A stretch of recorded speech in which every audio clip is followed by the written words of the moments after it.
Hey folks, Paul Abernathy here. Today's episode is about one-off jobs to lifetime client, the contractor's blueprint for the repeat business that's going to get you golden in the new year in 2026. So let's talk about that on today's Master the NEC podcast. Welcome to the Master the NEC podcast, the ultimate destination for anyone passionate about the electrical trade. Whether you're a seasoned electrician, an eager apprentice, or just someone who wants to dive deep into the world of electrical work, you've come to the right place. Join your host, Paul Abernathy, a true authority in the industry with over 38 years of trade experience, as he electrifies your mind with in-depth discussions, expert tips, and valuable insights that will keep you ahead of the curve. Each episode, Paul will illuminate the complexities of the trade, decode the National Electrical Code, and share the latest industry trends, all while empowering you to take your electrical career to the next level. So, gear up, plug in, and get ready to supercharge your knowledge, because with the Master the NEC podcast, the power is in your hands. Now get ready. Here is your host, Paul Abernathy.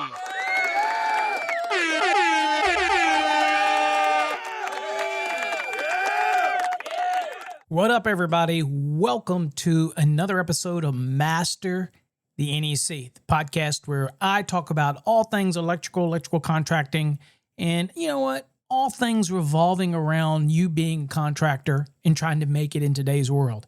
So sit back, relax, and we're going to talk a little bit about the contractor's blueprint to repeat business. As you heard, a lot of times we spend a lot of money trying to get that return on investment, right? You do your marketing, your advertising, you're trying to get your business to grow, and you've got customers, you've got a good customer base. We're not talking about just starting from scratch where you have no customer base. So to you, the folks out there, the ones that have been in business are trying to grow their business into the new year.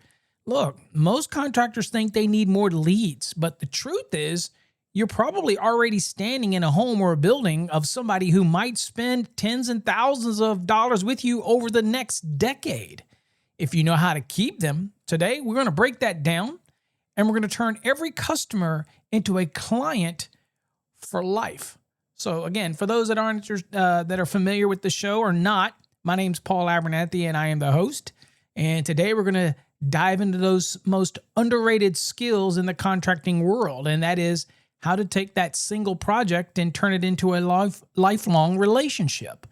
Because the truth is, contractors don't go broke from lack of work. They go broke because they never build a real customer base that they can rely on. They're just worrying too much about the one-off customer, and you have to constantly keep feeding that beast in order to grow your business, when you realize that if you set the tone up front, cultivate your customer into a lifelong customer, and get the proper information from that customer, that you can curate that into a relationship that can make you money over and over and over again. So, things we'll talk about. Now, why is repeat business the contractor's golden goose? Okay, what are we talking about? Well, it costs 5 to 7 times more to acquire a new customer than to keep an existing one that you've already worked hard to get, right? A returning client buys faster, argues less, and trusts you more because you are now a trusted, reliable source.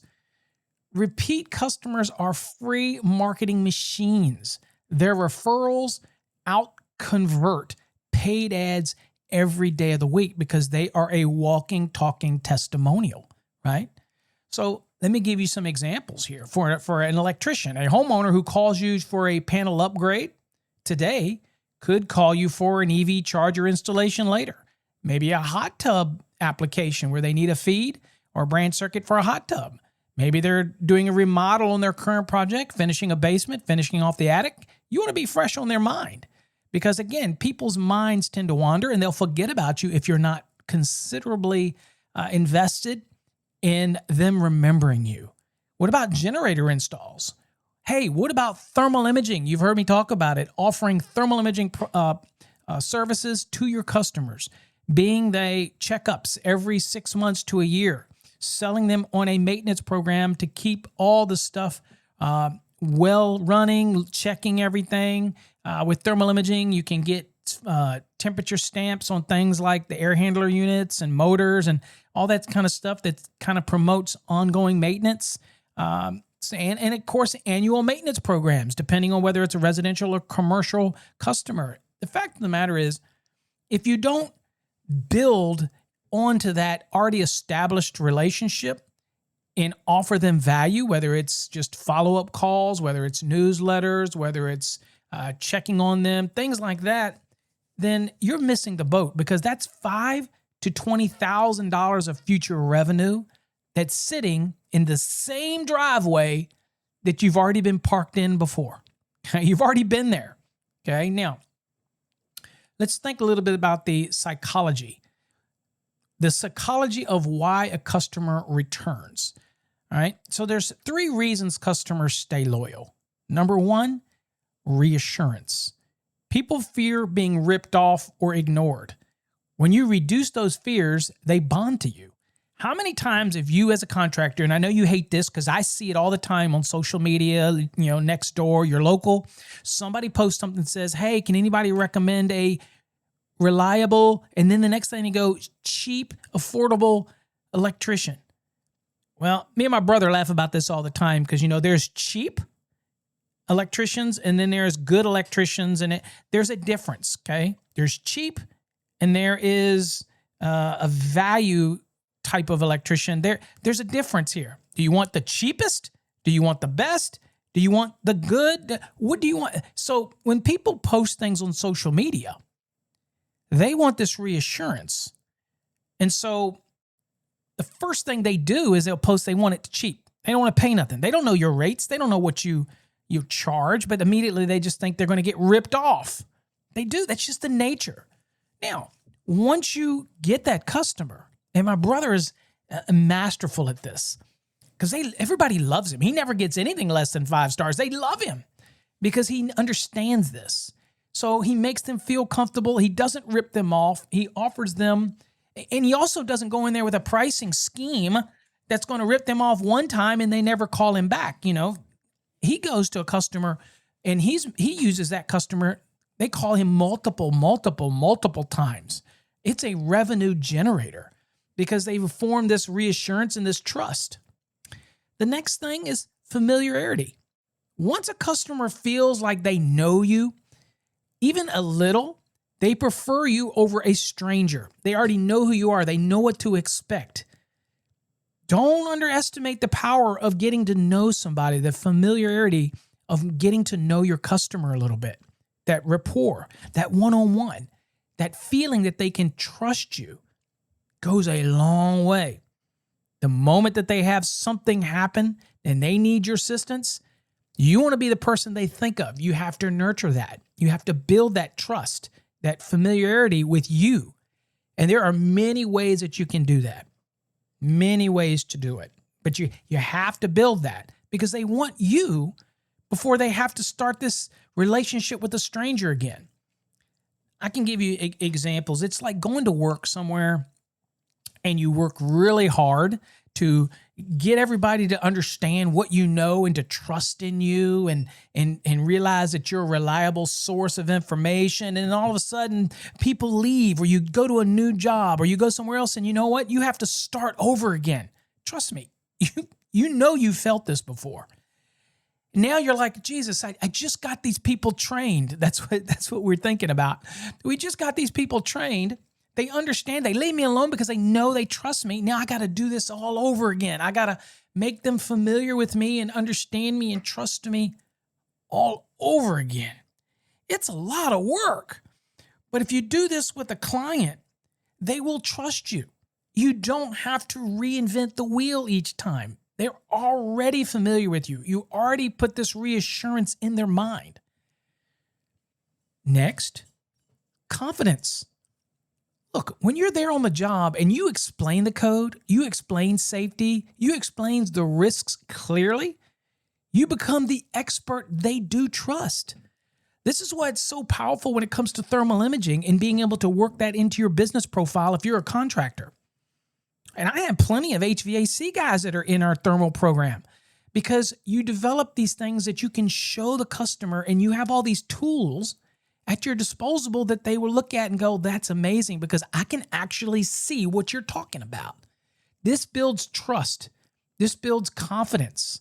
This is where the NEC authority gives you this massive advantage over an average contractor.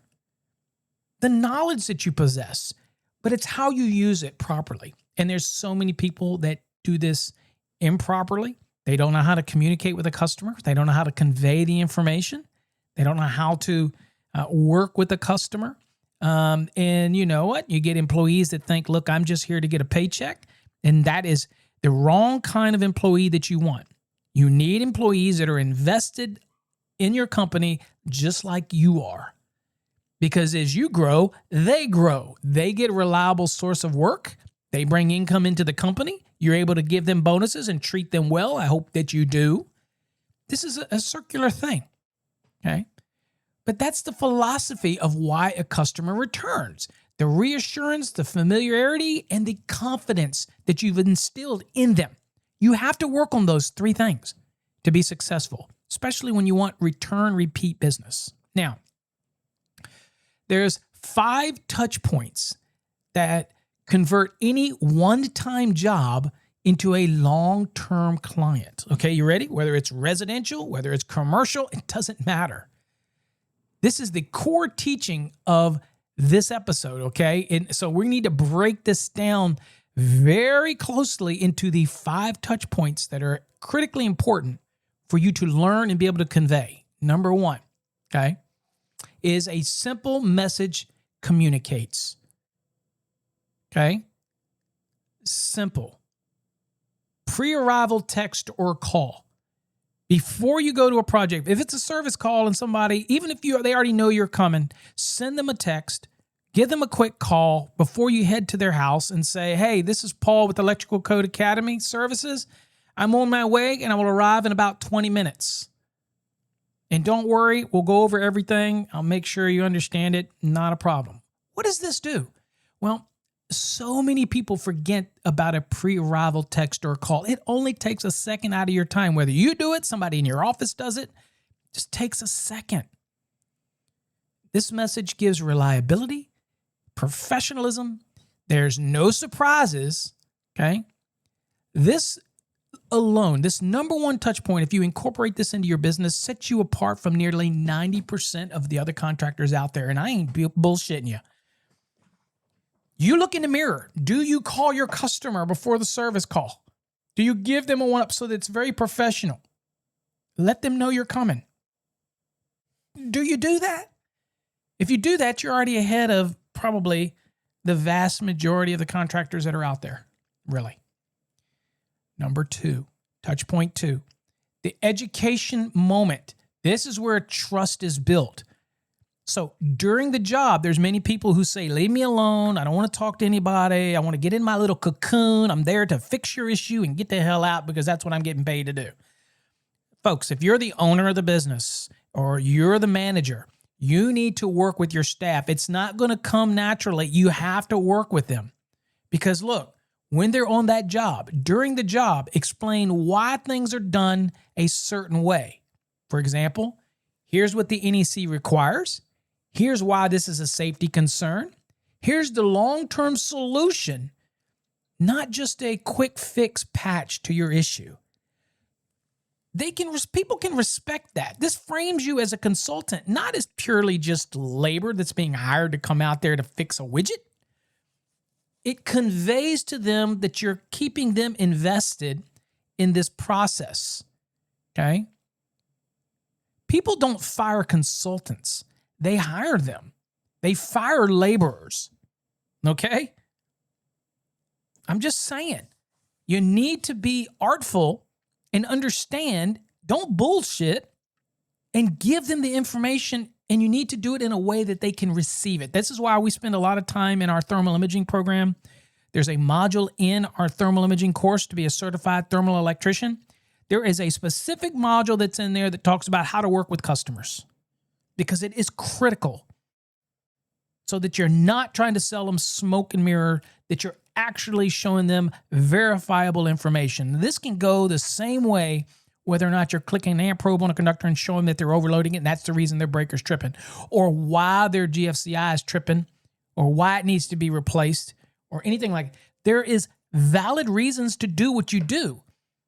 Now, I'm sure people have seen those horror stories on the internet or whatever where somebody gets ripped off and they don't provide the information to the customer. They just give them this enormous bill. Don't be those people, because you're going to ruin that customer. And that customer is going to be a gold mine, and you don't have to even work that hard for it. You become a trusted source. I'm telling you, when I was back in McKinney, I don't do HVAC, but I had a guy. And every time I needed something done, whether it's cleaning my HVAC or coming and putting the Freon in it or refrigerant in it or doing something on it, that was my guy. Even if there's stuff that I could do, I had a guy that would do these different things. I trusted him. So my brother's the same way. He is trusted by so many people. When I was a contractor, there's people that trusted me because I wasn't here to BS them. Don't underestimate it, folks. But you got to learn to convey, explain. You got to educate. People say, well, I'm not an educator. The hell you're not. And if you can't educate something as a technician, then you need some training. You need to get in our Fast Tracks program or something. You need to do some extra training, because that is your job as not only a fixer, but an educator. Because a customer is paying good money, and they want to know what they're paying for today. Touch point 3, a final walkthrough. Most contractors finish the work, they get their money, and they leave. But let me tell you something. This is a critical moment when you've already done the work, you're cleaning up everything, you put everything in the truck, you walk back and you go, okay, let me walk you through what we've done, or walk you through maybe an inspection report that they did, or maybe a thermal imaging report, or whatever you've done. Take the time before you leave, train your staff to do a professional final walkthrough and say, look, this is what we did. This is what we fixed. This is what you may need to do for preventive maintenance. All these types. Here's my recommendations. No hard sell. Okay? No hard sell. You say, look, most contractors finish the work, they just leave. That's it. But walk the customer through what was fixed, what still needs attention, what preventative maintenance saves them in the long term. Share any photos, thermal images, anything that you took that can clearly show the difference. And of course, any recommendations that you may make to them that they may need for future. Maybe they don't need something right now. Be honest. Be honest. But make sure they have this at their fingertips, and then make it easy for them to know how to get back in touch with you. You folks have heard me talk about the use of electronic business cards or link trees, or these little things that I have on my hat, these little QR code clips that clip on your hat. Dude, this is just not Paul trying to sell you little widgets. There's a reason for this. You get the customer to scan this, and they can pay directly from the scan, but it also allows you to be able to get access to put links right on their phone. And if you work it properly and you know a good, reliable plumber, mechanical, an inspector, whatever, you can have them on there as well, and you can tell them, look, you trust me, I trust these people. These are your people. And if you work with the other people that you're referring and get them to do the same for you, and you understand how to do it, that's like BNI, baby. That's like Business Networking International. It's golden. But you say, I don't have time for that. Then you have no time for money, because you're in business to make money. And if you're sitting there making excuses because you're too lazy to do something that's going to reap rewards, then you know what? I can't help you. You just let your business falter. You can just be happy with what you're making and not grow your business. That's up to you. Okay, I can lead you to water, but I can't make you drink, right? So, one of the things that you could say on that walkthrough is, look, everything is working great now. In the next year or so, I'd like an eye on the X, Y, and Z. And don't worry, if anything comes up, I'll take care of it for you. If you want to scan this QR code right here, it'll put a quick little app right on your phone. It also has my recommendations for a plumber, mechanical inspector, a foundation guy, or whatever. And they'll all be for you. These are all my trusted sources. You can also pay my bill right here on it as well. And you can, here's how you can pay me if you want to pay me electronically. There's so many ways that you can do this, but you're giving them a reason to look at you, call you, and trust you. And then trust the other people that are in your network. It just takes a little work, folks. I can tell you one of the first things that I tried to do when I got here and back to Virginia is I tried to find, and I just found one the other day, I tried to find an HVAC guy I can trust. Obviously I got electrical taken care of. Trying to find, I've got a builder that I trust. I got a siding guy that I trust. Try to find these people that you can grow their business, bless them with a referral if they will do the same for you if needed. That's what you need to be doing, okay? You got to work at being successful, folks. It just doesn't come. You snap your fingers and that's it. You got to work at it. I want to see you all be successful. Okay, touch point 5, the 48-hour comfort check. Call or text, okay? So this is the one thing contractors never do, and it's the number one thing that makes customers fall in love with you. For example, send them a text. Say, just checking in to make sure everything we did is working perfectly. If you have any questions, I'm here to help you. Why is that so important? Why is that one little thing so important? One, because your competition ain't doing it. It's just not doing it. They say they're too busy to have this. You can have this actually saved on a note in your phone where you just cut and paste it. It's that easy. Simple. In some cases, you can even have it automated through your office. After a project's completed, it sends out this notice. Okay, after a couple of days, it's just good business, folks. Why does this? Because people judge contractors based on reliability, communication, and care. This one hits all three. You're reliable, you're checking up on them, you're making good communication, and you know what? At the end of the day, you didn't just take their money and ran, you care. So many people out there say, but I care. Do you really? Or did you just take the money and run? You're like, oh, shit, I don't want to go back to that job again. No, but do you care? That's a difference, okay? That's a difference. So that's a touch point 4. Go back, replay this if you didn't get it. It's the 48-hour comfort check. Next, touch point 5. That's the annual check-in. This is where the real money is, folks. 1 year later, send this to them. For example, say, hey, Susan, this is Paul with so-and-so Electrical Code Academy. Last year, we upgraded your panel. This time of year is great for a quick thermal scan, a system check. Make sure there's no termination issues because they can come loose over time with expanding and contracting the heat. We just want to make sure that you don't have an issue where your power goes out in the middle of the night on a weekend. It's always going to be Murphy's Law. Let me know if you'd like me to schedule that. And we're offering a special to you because you're an existing customer. Get in and get out, and we can check and make sure everything's still going good. Be preventative. So many people forget that there is a way to do it. Boom. You just converted a past client into an ongoing revenue stream that now all of a sudden you remember. In fact, you could say, hey, you remember when we were there, we put this quick app on your phone. Just one click, you can schedule an appointment. We can get out there and give a quick thermal scan, make sure the panel's doing okay, all that kind of stuff.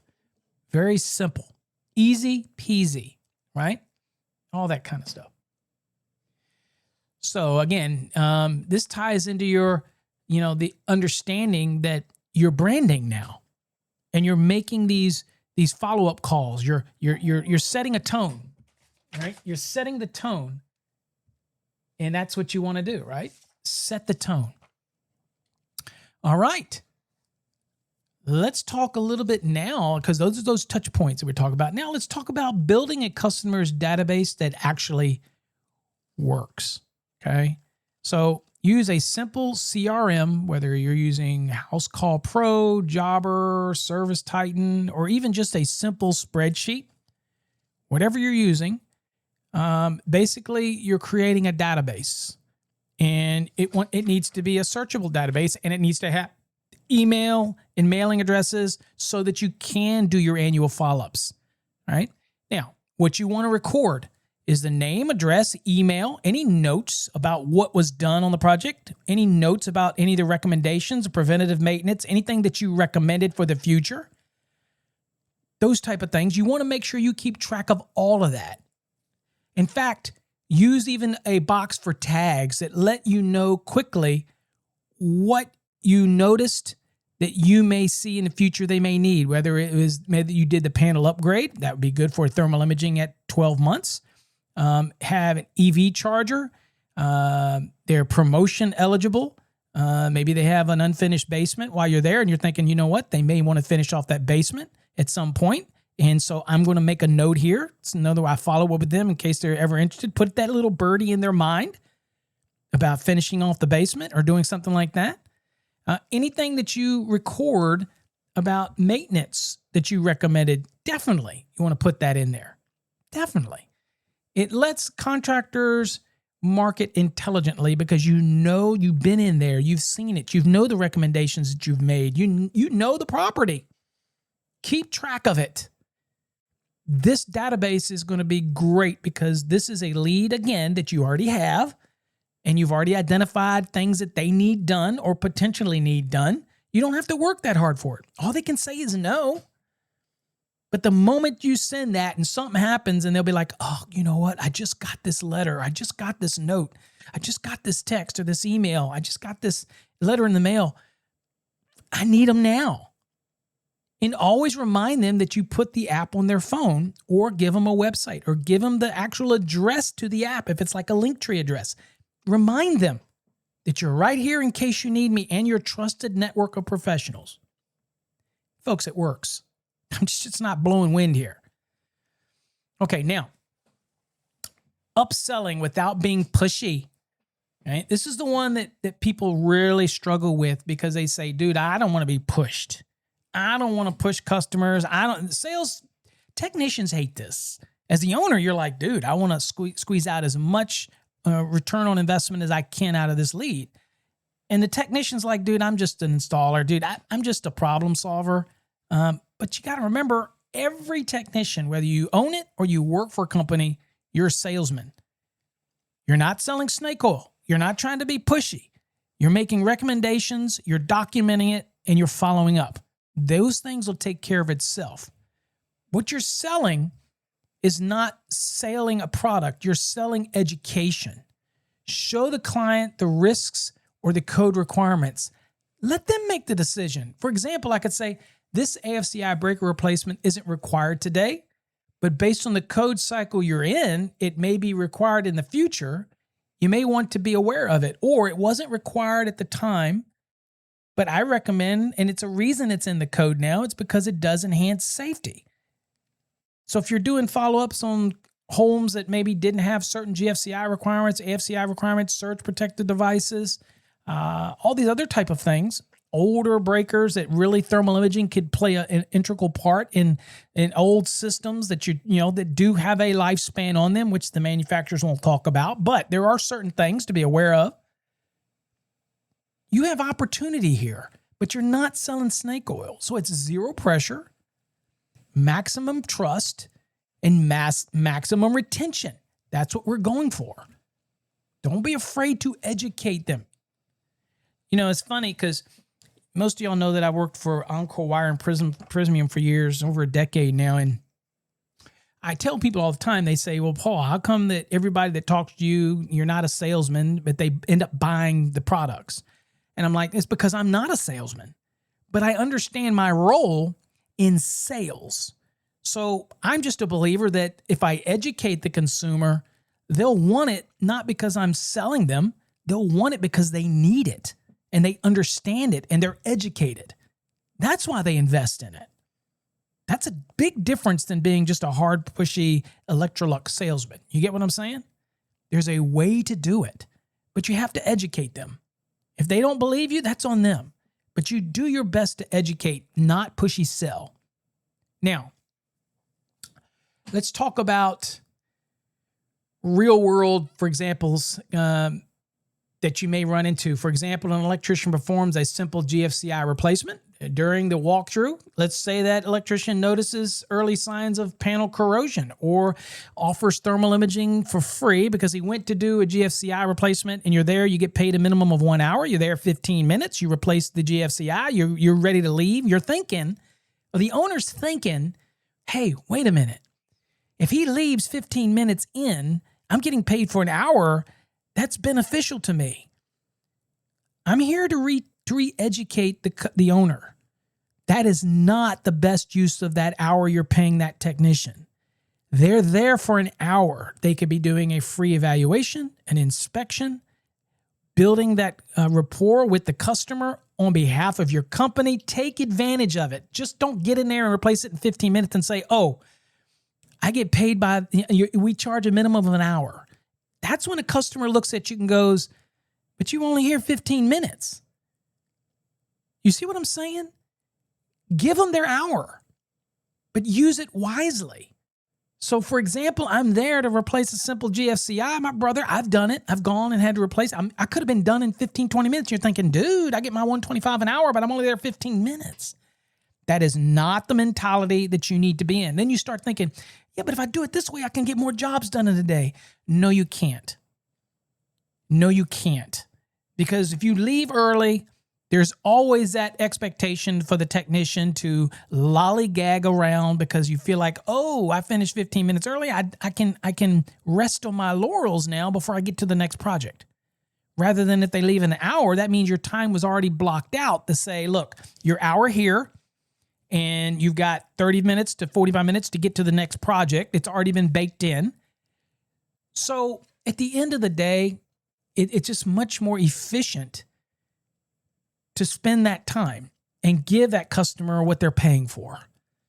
So if you say in a walkthrough, you notice there's early signs of panel corrosion, elevated heat, signs of a thermal signature that needs to have additional things looked at, or you see something else, maybe other areas that need GFCIs that don't have them, even though they weren't required at the time it was originally built, but you're thinking, hey, I can tell you now they would be required in that location. Why? Because it's unsafe. And you're not selling snake oil because it's a reason it's in the code. It's a minimum safety standard. Just because it wasn't required at one time, it may be now.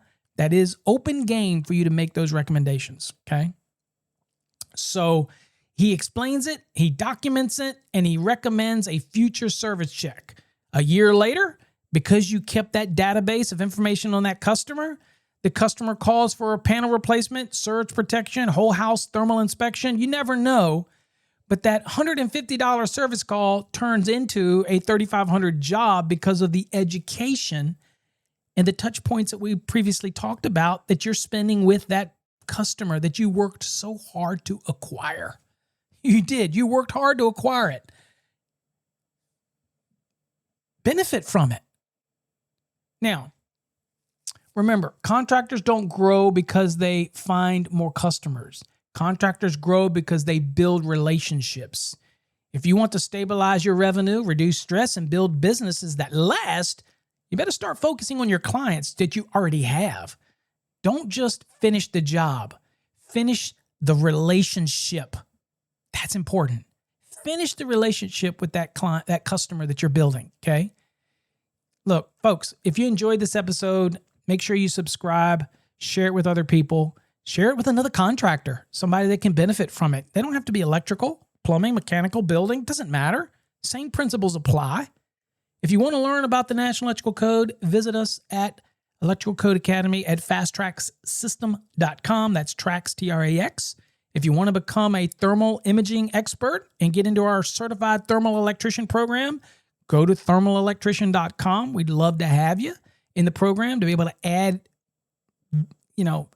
educated basis for thermography to your profile. Not just guessing, not just looking at colors, understanding what it means to use a thermal imaging camera. Then you definitely want to get in our thermal electrician program. I'm just saying. All right, folks. Hopefully you got something out of the day's episode, learned a little something, share it with everybody. We look forward to you on the next episode of Master the NEC. And until next time, stay safe. God bless. Thanks for tuning into another electrifying episode of the Master the NEC podcast. We hope you're feeling more powered up and ready to tackle the electrical world with the knowledge and confidence you need to succeed. Remember, in the electrical trade, knowledge is power, and we're here to make sure you stay plugged into the latest insights, tips, and code updates. If you enjoyed today's episode, don't forget to subscribe, leave us a review, and share the podcast with your fellow electricians and industry pros. Until next time, keep your tools sharp, your circuits clear, and your mind focused, because here at the Master the NEC podcast, we're all about sparking your success. Stay safe, stay smart, and keep mastering the trade. From all of us here at Electrical Code Academy, thank you for all your support, and we will see you on the next amazing Master the NEC podcast episode.